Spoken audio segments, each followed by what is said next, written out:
Namaste, everyone, and welcome. Today, together, we will engage in some of the metaphysical inquiries. And my purpose is to move you, to wake up in you a certain spark, why not even a fire of enthusiasm, to knowing yourself, to knowing who you are, and also to know the treasures that lay within you, to be discovered, and also to realize what makes this universe tick and talk the way it does. This is exactly what metaphysics is about. But I'm going to begin with a story. So, this is a story that happened in the life of the Sufi mystic that was Rabia. She lived around the 8th century, and in the 8th century, think in the desert areas, 8th century, no electricity, like very primitive times. And they lived in a small village, and Rabia she had reached an old age, and she was living in that village. And of course, the villagers in her village thought of her like she's odd. This Rabia was a sage. She was a saint. She was an enlightened, what we call a yogini. She didn't do hatha yoga or the Indian yogas. She did another path, and yet she was realized on that path. A very wise, enlightened woman living in a certain village, 8th century. And now it so happened that in the village, it was night time, dark. I guess it was a night where there was very little moonlight even. Must have been in the phase when the moon is going down, when the moon is waning. And they were having, you must have seen movies or books, they had poles with some lanterns, some physical light, oil lamp burning to light up a certain path.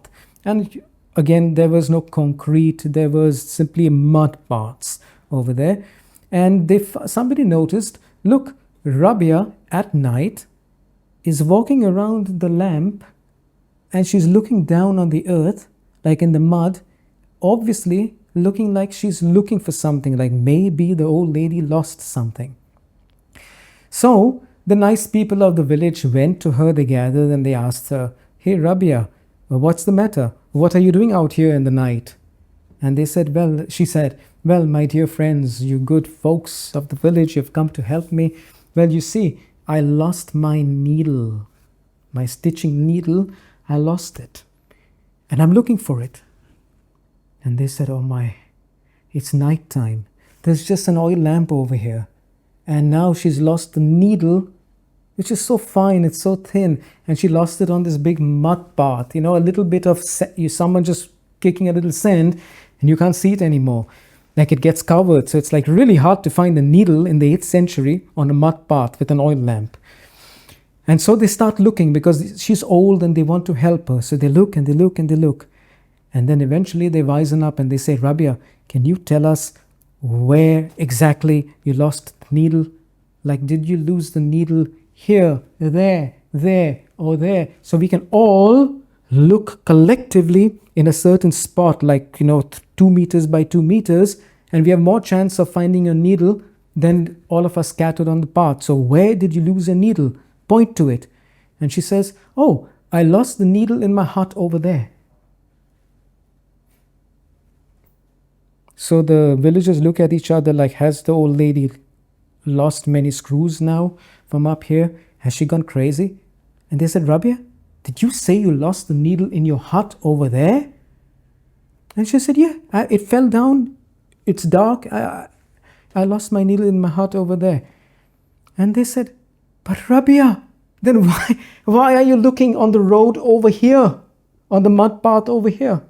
And Rabia answers, she says, "Well, my dear friends, but dear folk, you see, in my house, in my hut, there's no light. It's very dark. I can't see anything. But here there's a light, so I'm looking over here." Now you can imagine if you were the village folk, you'd be dumbfounded, right? And then you would obviously say something. And they said to her, "But Rabia, if you lost your needle in your house, in your hut, why are you looking over here?" And then she gives a fantastic answer. I'm going to pause on that answer before I give you that answer, I'm going to take you through a certain journey. Before we go there, here's what I'd recommend for you. I said I want to move something in you, which means if you're listening to me just now and you are washing dishes or doing some other thing, I recommend you stop and sit down and really listen.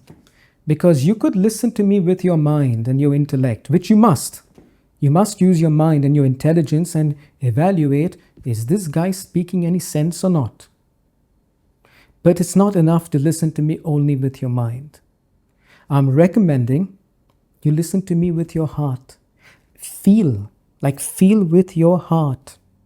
Feel with your soul if what I'm saying is awakening something in you. Listen to the voice of your soul. Is your soul singing as I'm talking to you? Then this lecture, this teaching would have served you to move again, to awaken something in you. That's the point. So having said this, I hope you re-engage yourself in a specific way in this and listen with your heart, your mind, and also your soul. So let's go into a little bit of a inner journey. So close your eyes. Close your eyes and relax. We're just going to go through a timeline of your life from the time you were born and your earliest memories till this moment. So you and I, we've lived around for 20, 30, 40, going up to 60, 70 years. Some of you might be in your 20s or earlier. Some of you who listen now might be in your 30s, 40s, 50s. Some of you might be older. Whatever is your age at this moment, we're just going to go through from your earliest memories till now, not taking too long, for a certain point, to illustrate something which is directly related to the subject of metaphysics. But I want to make it for you a bit more experiential, like for you to feel things, really feel. So close your eyes, take a few deep breaths and relax.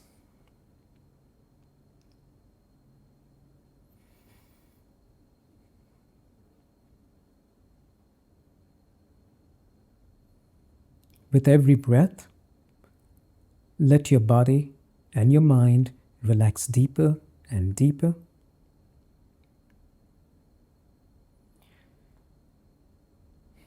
And the more you relax, the more comfortable you feel.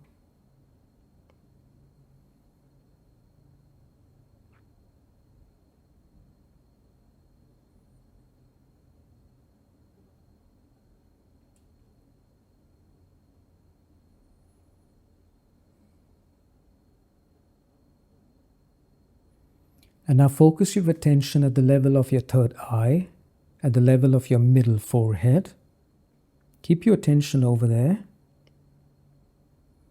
And simply project yourself back in time.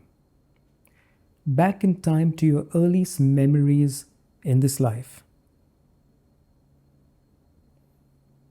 You might see yourself as a toddler, 2 or 3 years old, 4, 5. And simply see yourself in different conditions, circumstances. But specifically what I want you to focus upon in this exercise is that even as a small child, you had certain desires. You wanted this, you didn't want that. Think about things that you wanted, which when you had, you were very happy. Think about things which you wanted, but somehow in that moment you were not able to get. And when you didn't get them, you cried. We all did that. Simply look at it. And then gradually, you're growing up. You're between the age of 5 to 10. And you will notice a similar trend. A trend in which you are running towards things which you want, you find attractive, you have desires towards them, you like them. That could be things, people, events, like let's go to Disneyland. And there were things, people, events, exams in school, for example, that you didn't like. Maybe you liked exams, So think about this. Recall the instances.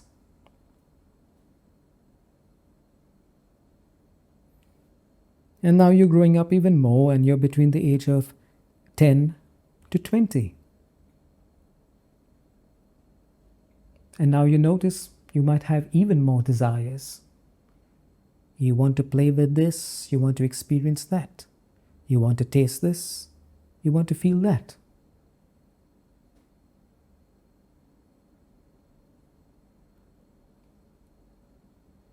And running in parallel, you have the other side of it, the aversions. I don't want this, I don't like that. I'm repulsed towards this. It can be people, events, things.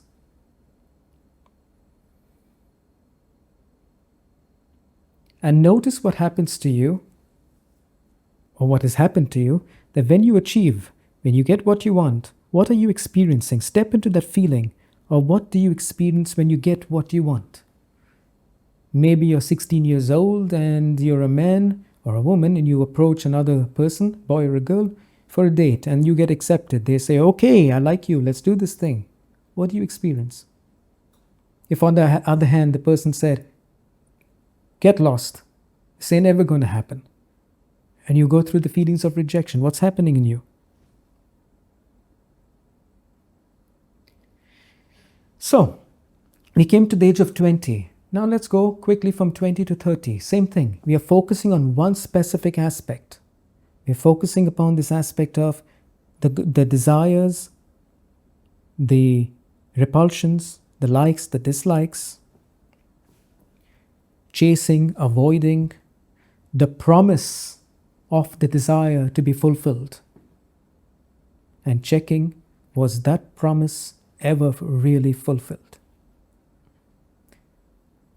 Inquire as we go through this timeline of your life, what is it that you were really seeking?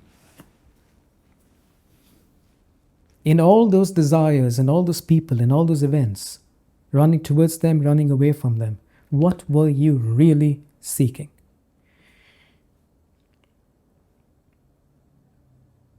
You're still between 20 and 30. For those of you who are less than 20, not more than 20, you keep it till there at 20. And now we go further. Let's go 30 to 50. Whatever you are, however old you are in between these two numbers, 30 to 50 years old. Think of everything you've been running after and avoiding. And notice when you do accomplish what you are seeking, when you get what you want, how are you feeling? What comes after? And trying to run away from pain, what does that result in? And then from 50 till this present moment, however old you are at this time right now, same thing. Continue this inquiry.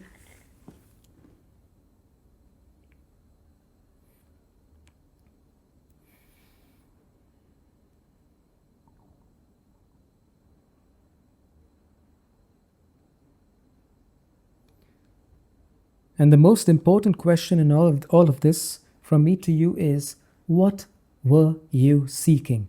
And now, in this time, at this time in your life where you are, you also have desires, ambitions, goals of so many kinds. Financial goals, relationship goals, sex goals, or desires, attractions, repulsions. You want this, you don't want that. Now, in this time of your life, this is still going on. And my question to you is, what are you really seeking? And has any of those fulfilled desires given you the promise that they had made in front of you? Like, if you accomplish this one, then what was the promise? Inquire. What have you been looking for, my dears? And have you found it? Ask, look into your soul, look into your heart.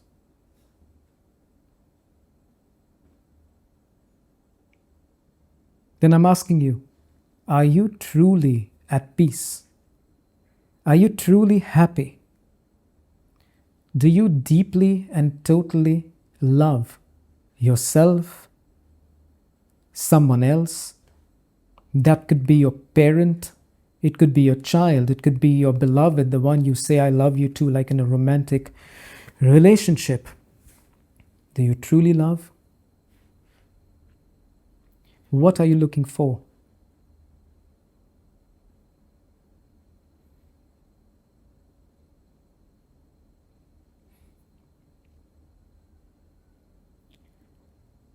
Okay, so take a deep breath and open your eyes.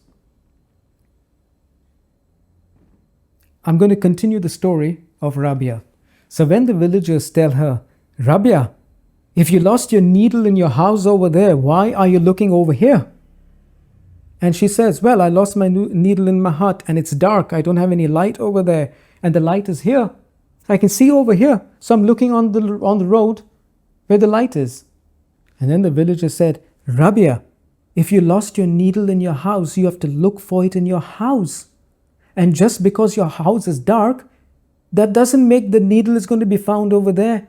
And they said, Rabia, if you lost your needle in your house and your house is dark, then you must bring the light into your house. You don't leave your house and start looking for your needle somewhere else. Because they said, Rabia, you'll never find your needle where you didn't lose it. You can only find your needle where you lost it. And then Rabia, she had made this purposely. The old lady wanted to give a message to the people of that village. And Rabia answers them and says, oh, very smart you all are about these things. And then she says, tell me, where are you looking for your happiness? Where have you lost it? And where are you looking? And where do you think you're going to find it? Very sharp question. And Rabia is putting that question to you. All your life, you have been looking to be happy, haven't you? Through your pooch, your milk bottle at that time, through your little cars and dolls at that time, through ice creams and croissants, and as you grew up more and more, then it was looking for happiness through dating boys, dating girls, dancing in the disco, ecstatic dance, relationships. People have been looking for happiness through money. If I'll have more money, then I'll be happy. If I'll be getting fucked my brains out, I'll have all the sex in the world, then I'll be happy.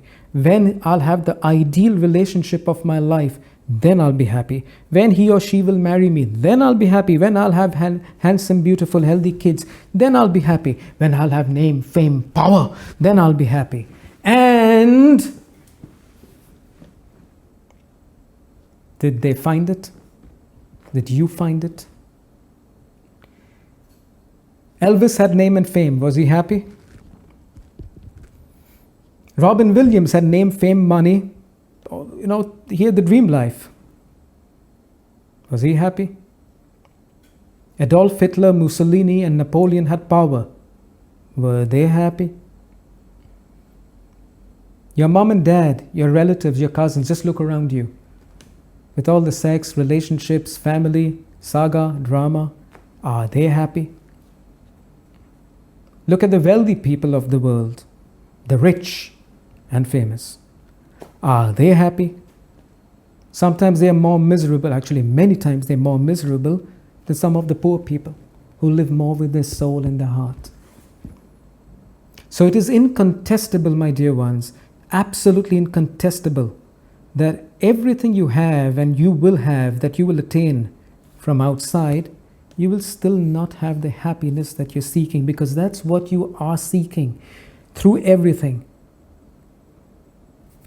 Money is useless if it doesn't fulfill something, that you can't get something. But that what you get with the money, that you buy with the money, also is not the goal. It's not the end.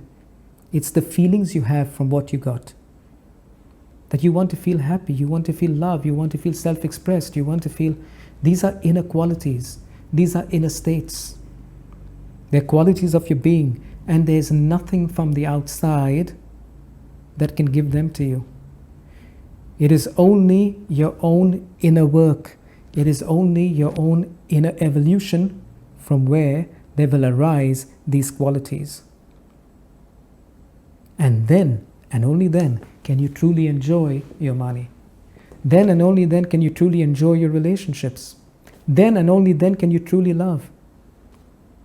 Only then can you enjoy everything that is coming to you from the outside when you are full from the inside. Because as long as you keep begging and questing for things from the outside, even when you get them, your inner being is still empty. Nothing material can fill you up except the truth of who you are.